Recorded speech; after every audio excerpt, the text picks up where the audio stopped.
Welcome दोस्तों। Doctor Bhimrao Ramji Ambedkar उन लोगों में से हैं जिन्होंने अपने लाइफ में सबसे ज़्यादा एजुकेशन परस्यू किया है। शायद ही कोई ऐसा इंसान होगा जिसके नाम के साथ इतनी डिग्रियाँ जोड़ी जाती होगी जितनी कि डॉक्टर अम्बेडकर जी के नाम के साथ जोड़ी जाती है। तो आइए इस वीडियो में डॉक्टर अम्बेडकर जी के एजुकेशन के रिलेटेड कुछ अमेजिंग फैक्ट्स जानते हैं। नंबर 1, 7 नवंबर 1900 को बाबा साहब के शैक्षणिक जीवन का प्रारंभ हुआ। 7 नवंबर को उन्होंने सातारा गवर्नमेंट स्कूल में प्रथम कक्षा के लिए प्रवेश किया। अभी स्कूल का नाम प्रताप सिंह हाई स्कूल है और 7 नवंबर को महाराष्ट्र में विद्यार्थी दिवस रूप में मनाया जाता है। नंबर 2, 1907 में बाबा साहब ने मैट्रिक्स की परीक्षा उत्तीर्ण की जिसमें उनको 750 में से 282 मार्क्स मिले। ये उस समय की बहुत बड़ी बात थी कि महार जाति से किसी ने मैट्रिक्स की परीक्षा उत्तीर्ण की, क्योंकि उस समय महार जाति के लोगों को अछूत माना जाता था और उनको शिक्षा का कोई अधिकार नहीं था। मैट्रिक्स की परीक्षा उत्तीर्ण होने पर किर्लोस्कर गुरुजी ने बाबा साहब को स्वयं लिखित बुद्ध चरित्र भेज दिया था और यहाँ से ही बाबा साहब बुद्ध धर्म की ओर अट्रैक्ट हुए। नंबर 3, डॉक्टर भीमराव अंबेडकर के पिता सूबेदार रामजी बाबा की आर्थिक स्थिति खराब होने के कारण बाबा साहब के महाविद्यालय की पढ़ाई का खर्चा उठाने में उनको दिक्कत आ रही थी। जब ये बात किर्लोस्कर गुरुजी को पता चली तो उन्होंने बाबा साहब की मुलाकात बड़ौदे के महाराज सयाजीराव गायकवाड़ के साथ करवा दी। महाराज ने डॉक्टर अंबेडकर जी की बुद्धिमत्ता को देखकर महाविद्यालय के एजुकेशन के लिए पर मंथ 25 रुपये स्कॉलरशिप दे दी। नंबर 4, 1908 में डॉक्टर भीमराव अंबेडकर ने मुंबई के एल्फिंस्टन कॉलेज में प्रवेश लिया और 4 साल बाद 1912 में मुंबई यूनिवर्सिटी से पॉलिटिकल साइंस और इकोनॉमिक सब्जेक्ट से बीए की परीक्षा उत्तीर्ण की। बाद में वो बड़ौदे संस्थान में नौकरी के लिए शामिल हुए। उसी दौरान 1913 में उनके पिता रामजी बाबा का देहांत हो गया।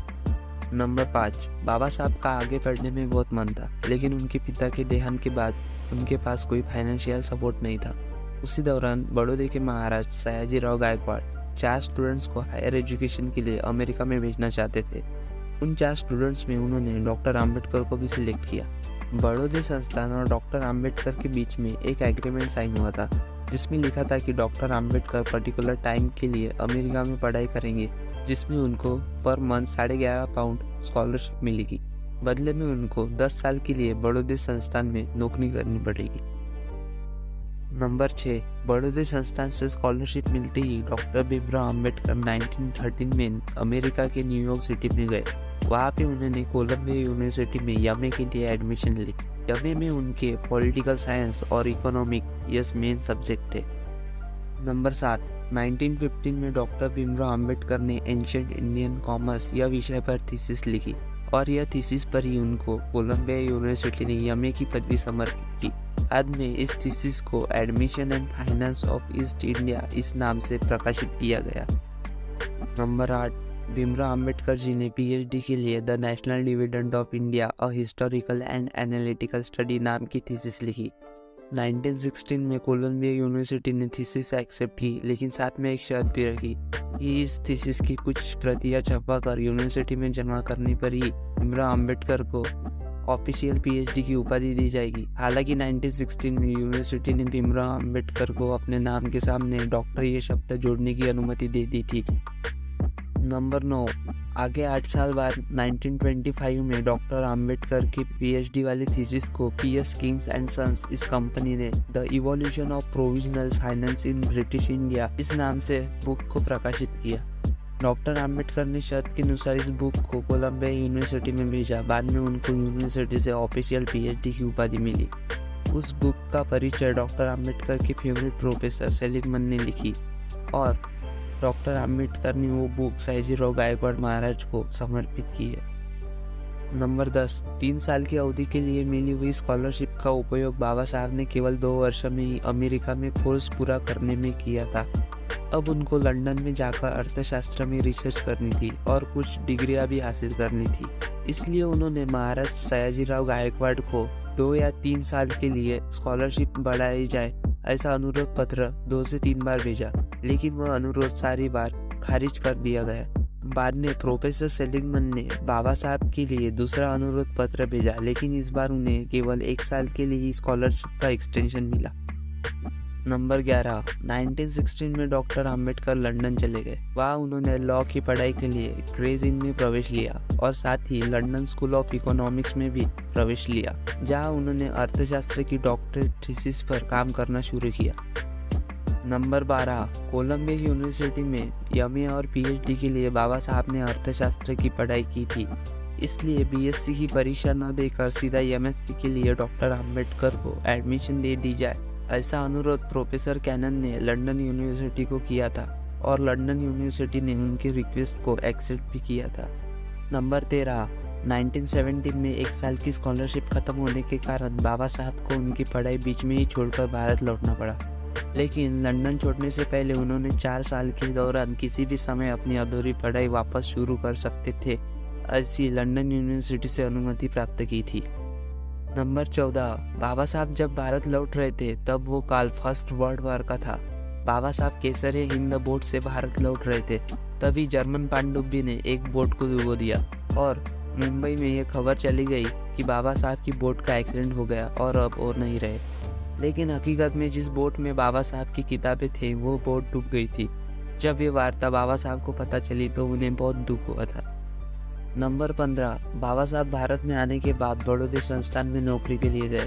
वहाँ उनको सेना सचिव की नौकरी मिली, लेकिन वहाँ उनके साथ बहुत भेदभाव होता था, इसलिए बाबा साहब को निराश होकर वो नौकरी छोड़नी पड़ी। नंबर 16, बाबा साहब को लंदन जाकर अपनी अधूरी पढ़ाई पूरी करनी थी, इसलिए उन्होंने लंदन जाने के लिए पैसे जमा करने शुरू किए। बीच में उन्होंने स्टॉक्स एंड शेयर एडवाइजर नाम की कंपनी शुरू की थी, लेकिन जैसे ही लोगों को पता चला कि कंपनी मार जाति के इंसान की है, वो कंपनी धीरे धीरे बंद पड़ गई।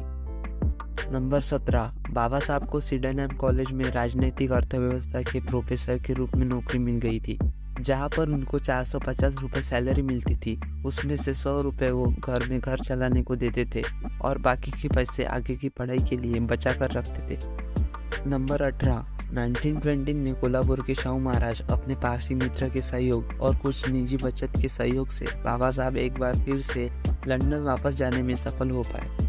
नंबर 19, 1921 में बाबा साहब ने provincial decentralisation of imperial finance in British India नाम की थीसिस को लंदन यूनिवर्सिटी के सामने पेश किया।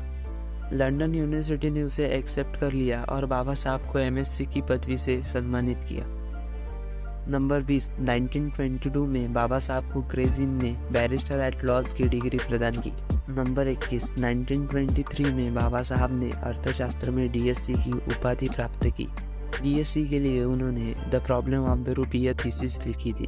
बाद में PS Kings and Sons company ने इस थीसिस को किताब के रूप में पब्लिश किया। बाबा साहब ने द प्रॉब्लम्स ऑफ द रुपया किताब उनके माता पिता को समर्पित की। नंबर 22, बाबा साहब जब लंदन को पढ़ने को थे तो सबसे पहले पढ़ाई के लिए लाइब्रेरी में जाते थे और सबसे आखिर में लाइब्रेरी से वापस आते थे। जहाँ पर वो रहते थे वहाँ पर देर रात तक उनकी पढ़ाई चलती रहती थी। नंबर 23, आपको एक बात जानकर हैरानी होगी कि लंदन को जिस कोर्स को पूरा करने में 8 साल लगते थे, बाबा साहब ने उस कोर्स को 2 साल 3 महीने में ख़त्म कर दिया था। इसके लिए वो 24 घंटे में से 21 घंटे पढ़ाई करते थे। नंबर 24, बाबा साहब ने अपनी तीसरी और चौथी डॉक्टरेट एलएलडी 1952 को कोलंबिया यूनिवर्सिटी से और डॉक्टरेट इन लिटरेचर 1953 को उस्मानिया यूनिवर्सिटी से कंप्लीट की। तो चलिए ये वीडियो यहाँ पे ख़त्म होता है। अगर आप अभी तक ये वीडियो देख रहे हैं मतलब आपको ये वीडियो ज़रूर पसंद आया होगा। आपको ये वीडियो कैसा लगा वो मुझे कमेंट सेक्शन में ज़रूर बताएं। अगर आपको ये वीडियो अच्छा लगा होगा तो अपने फैमिली में अपने दोस्तों में शेयर कीजिए। Thanks for watching.